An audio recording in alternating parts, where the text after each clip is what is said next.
Do you want to be a psionic asset? Well, we've got some merch to help you with that issue.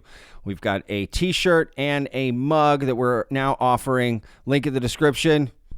Online influencer Ian Carroll, who many of you may not have heard of. I myself hadn't heard of him either. He just went on Joe Rogan and they spoke about UFOs. And what Joe Rogan had to say about UFOs was quite interesting, because what they talk about in this interview when it comes to UFOs, I could relate to a lot of it, and I'm sure you could too. And Ian, this influencer, again, who I'd never heard of, talking about UFOs as well, they made some really good points. And one point in particular that we're going to focus on a little bit later in the video is in the biggest thing that I want to focus on, right? The main entree, right? We'll have a few appetizers first, is this imminent alien invasion threat that's set for 2027. Yeah, you heard me right.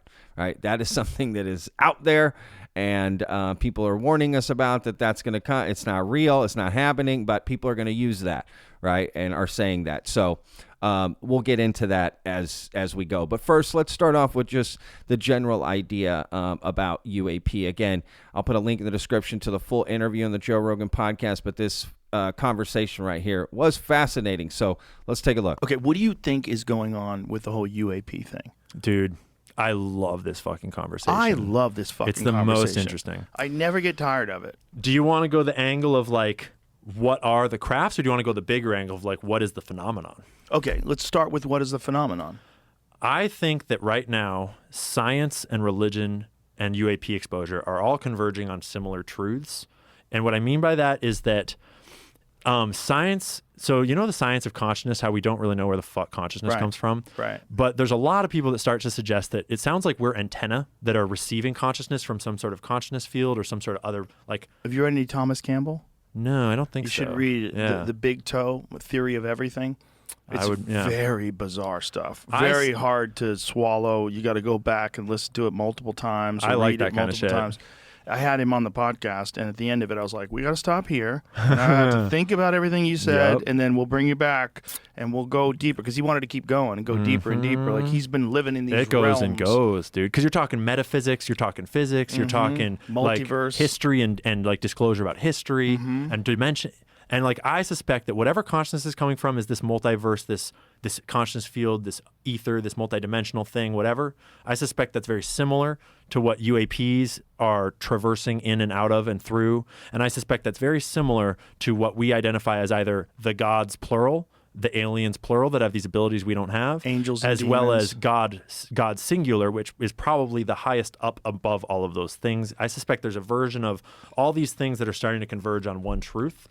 And this is becoming a popular idea, and it's been talked about before, right? That everything that humans, that humans have been experiencing the phenomena for a long time, and they've basically used many different ways to describe it, right? So basically what he's getting at is like, the idea that what people perceived as angels, demons, gods beforehand was really just a UAP phenomena, right? But they just described it in such a way, right, and built religions around it. But really, it's just the UAP phenomena as a whole. Like, it's all coming from the same place. I don't know. What do y'all think about that in the comments? That seems like a reasonable idea, to be honest. Because when you learn about remote viewing, that's what really cracked it for me, was learning how much money the CIA has invested in remote viewing over the years. The CIA is not spending millions and millions of dollars on some crackpot bullshit that's not going to work. They would for a little while, but they've been doing it and doing it and doing it. And now we've got disclosure from people that are coming out whistleblowing that they are doing it today, and I'm in the program, and this is how we did it. Have you listened to the telepathy tapes? I've listened to a little bit of them. I've not listened all the way through. I had Kai Dickens on the podcast the other day, and she explained the whole thing, like, provable. Hours and hours and hours of nonverbal autistic kids who have telepathy, provable telepathy, undeniable, it's crazy, 100% dude. Accuracy, wild. Yeah. And wild I suspect stuff. that all of that is, and there's a weaponization of it. There's I mean, it's not just public study of it. There's definitely been private study of it by the intelligence agencies and probably the weapons developers for a long time. And if you haven't heard of the telepathy tapes yet, where you been, right? Whether you agree with it or not, it has, become this sort of viral thing that's part of the zeitgeist now. I mean, it even overtook Joe Rogan's podcast to become the #1 podcast in the world. They have a new documentary that's going to be coming out. I think they got all the funding for it, so they should be filming that. Who knows when that'll come out? Maybe a year and a half, whatever. I don't know, honestly, how long that sort of thing takes. But this idea that the CIA wouldn't invest in remote viewing for so long if there wasn't something to it. There's something to that argument to some extent, right? But we also waste so much money on things. Like if you look at government spending and what we've spent money on, and I'm talking millions of dollars on some of the craziest things you could ever imagine that make no sense whatsoever. There's nothing behind it. It's just wasted money. Right. So, that also happens. Right. So I don't know. Does that mean that it's true because the government spent money on it? That's a tough, that's a slippery slope if that's your argument. Right. That becomes a very slippery slope. But at the same time, remote viewing is such a fascinating part of the UAP phenomena because it's something you yourself can try. Right. At home, right? You don't need anybody to do it. You can try it yourself and see if it works. And I like that, right? That part of it. And I've tried it myself. Got nothing conclusive out of it, to be honest with you. Never saw anything in my mind. Never, anything I drew was nothing close to what the thing was, the target was. But it is fascinating, right? And there are a lot of people who make a lot of claims about it. And there have been some successes with it, right? That's hard to argue. So I don't know. Where do you sit at with remote viewing? Let me know in the comments. I mean, I was very surprised to hear Elon's answer to your alien question the other day, which I understand that he probably couldn't talk about it anyway. That's how I take all of his answers about aliens. Yeah. It's like, okay. Nice try. I had to try. All right. But look, I don't ask him about it off air either. Yeah. I don't. I mean, you got to respect a man's private, he's got NDAs up the wazoo for that kind of shit. Also, he has top secret military clearance and he runs SpaceX. Bingo. Yeah, I wouldn't say jack shit. And that's where flat Earth comes in. They're all real. They're very subtle. That's what I would say too. Exactly.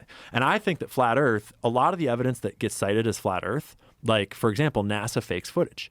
And if you look into it, it's fucking obvious that NASA is putting out fake footage. They're clearly on wires in some of that footage. Clearly some of that footage is underwater and there's bubbles fucking floating up and shit. But which footage?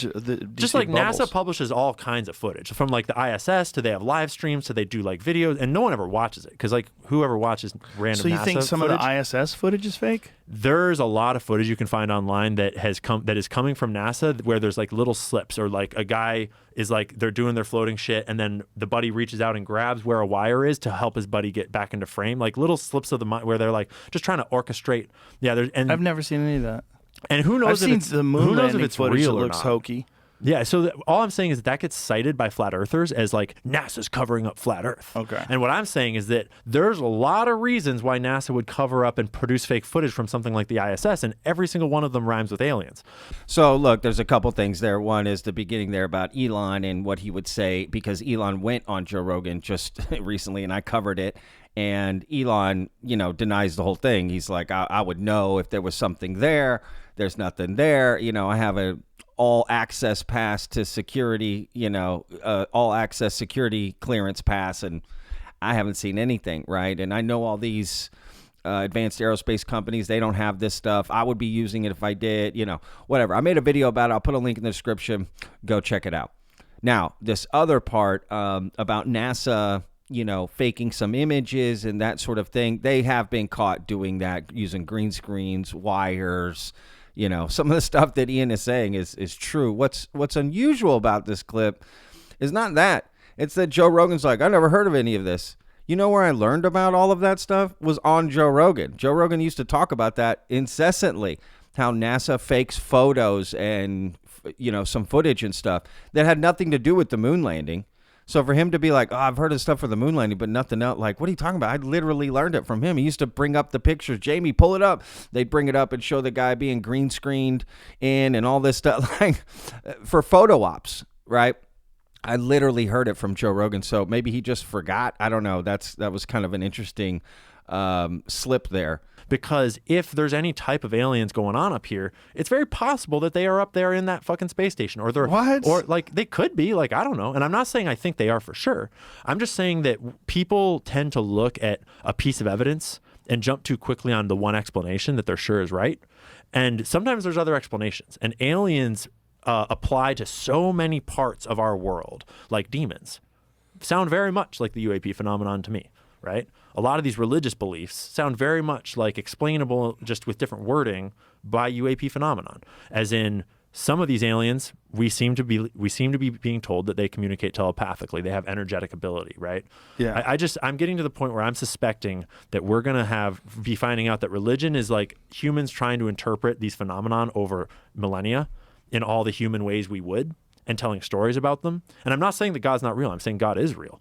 And that does not diminish God at all. I almost think it makes God more important and more powerful to understand, because from my understanding, correct me if you have a different one, it sounds like we're getting a lot of reports that are cross-corroborating that there's more than one thing going on here. It's not all aliens are the same, and it's not some of them might be us from the future, some of them might be us from under the water, some of them might be other species. It's really hard to pin down like what all these phenomenon are, but they're definitely not just made up. Again, there is a lot of phenomena going on, right? And this idea that we've just misinterpreted it. But, the idea that it's everything, like Ian is sort of implying, we got humans from the future, we got humans down in the water, we got humans over here, or maybe not humans, but beings, beings from here and beings from there and being this and being that and interdimensional and gods and that, like all of it.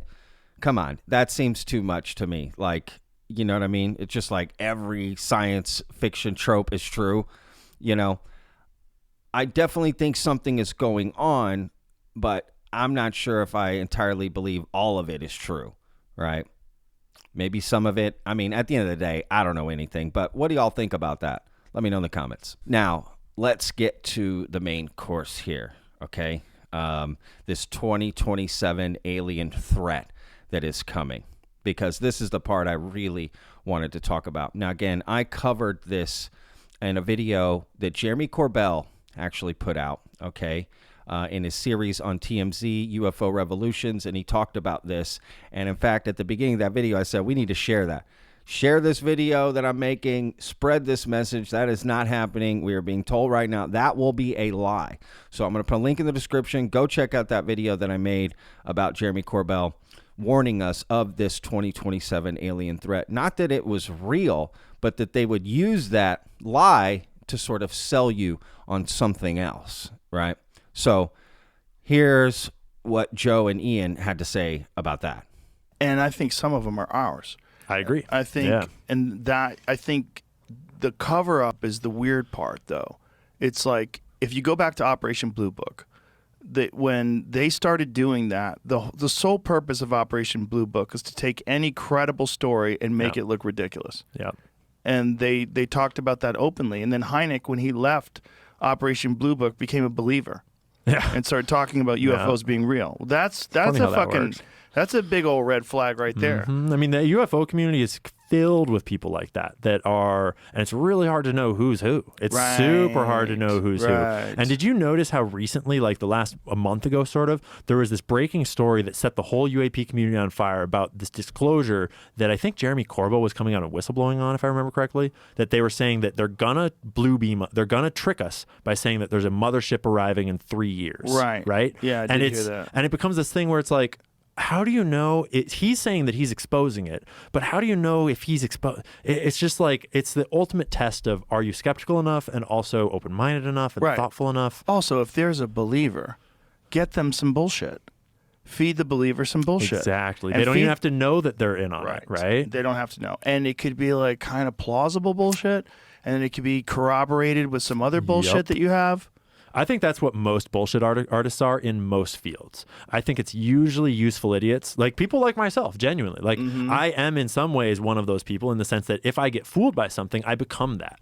Which is why it's so important to think really carefully and to be okay with being wrong, because you never know what your sources are. Yeah. And that's also why I'm really careful not to do very many like leaks or whistleblows, or like, because how do I know who the fuck you are? I don't want to spend all the time to try to vet you and find out where you came from and your story came from. I'd way rather just learn. There's so much to learn. Again, I'll put a link in the description to the video that I made covering all of that, so you can get all the details about that, because in that video, I expose who started the 2027 alien threat that's happening, right? Where Jeremy Corbell is getting it from. Right, so please check out that video. I highly recommend you watch it and you share it, because we should not be feeding into that crazy narrative. Okay, there's no alien mothership coming in a couple of years. I would bet on it, right? In my opinion, especially when you find out the source of where it's coming from. So, look, and that's the problem with this, right? It's just there is bullshit being fed into the UFO community. Right, that is a proven fact. But there's also something going on with the phenomena that is also a fact, right? So balancing that tightrope is hard, right? Because you have these extraordinary things that are being considered and claimed, right? And some of it probably is true, but a lot of it isn't. And that's used against you, right? To sort of keep you from the little that is true. And I get it. It's really hard to find out what's going on, right? So, and I, Ian's point about like not wanting to get in with whistleblowers and stuff because it's hard to vet them. Like, dude, I could relate to that so much, like vetting them. And I mean, the show's called Vetted, right? But the truth is, I don't have those kind of resources to do like deep vetting on people and, expose whistleblowers and all that stuff. Like that's super hard to do. Right? Because again, you have so many people feeding BS into this community, right? And the odds are it's like 2 out of 10 maybe are legit and the other 8 are not, right? Like it becomes really hard. So just a lot of wasted resources on people that are just telling you a lie, right? And maybe that's part of it, just getting people to waste their resources on this. So I could relate to that. And we also have to be aware of, influencers like Ian and even myself on a much smaller level of what kind of information we spread as well, right? So I get it. This is a tough wire act for sure. The weirdest things about Jacques Vallée's work is that Jacques Vallée has been documenting this stuff, again, it's like since I think the 50s or the 60s is when he started, but he's also documented historical stories. And the historical stories you mean like from before modern times? Like 1700s, 1800s, and these stories are the same story. They're the same story when people never heard of them. Not only that, in the 70s, he's documenting this woman that in California found an egg-shaped craft in her yard. Yep. Like she tells this story about confronting this being. There's an egg-shaped craft. These fucking egg-shaped crafts, all described by people who don't know that someone else has described this story. And no one would ever choose an egg shape when they're describing an aircraft. Right, ever. right. Especially back then. And it's also all telepathic communication. It's all like weird moments. Same stories. Lapse of time, memories confused. You feel like your brain's been erased, don't know what's going on. You find yourself in a field. How did I get here? There's a lot of weird shit that's like the same story over and over and over again. Too much so that you get, first of all, clearly when you're dealing with things in the 17 and 1800s, it's not modern propaganda. It's not the government. They're not covering up drones in the 1700s. So why are these people selling? Why are these stories in the fucking Bhagavad Gita? I mean, you could make the argument, not the Bhagavad Gita, but you could make the argument that back then people were writing fiction or wanted attention. Like those could apply, but I'm skeptical. And I agree. Like, looking back at all of the different, accounts and stories that go back centuries, right? Even millennia, there's something odd going on, right? So for sure, that is my opinion. What it is, I don't know yet, but we'll figure it out together, y'all, right? All right, so again, I'll put a link in the description to this interview with Ian Carroll. And again, I enjoyed it. It was a great interview. Just seems like an average guy just kind of looking into this, honestly, which I can relate to a lot. And look forward to more interviews with him. Again, my first time kind of coming on the scene to find out, who he is. But this was an interesting conversation, to say the least. So let me know what you guys think in the comments. And we'll see you guys in the next video. Remember, every day's a gift, y'all. Peace.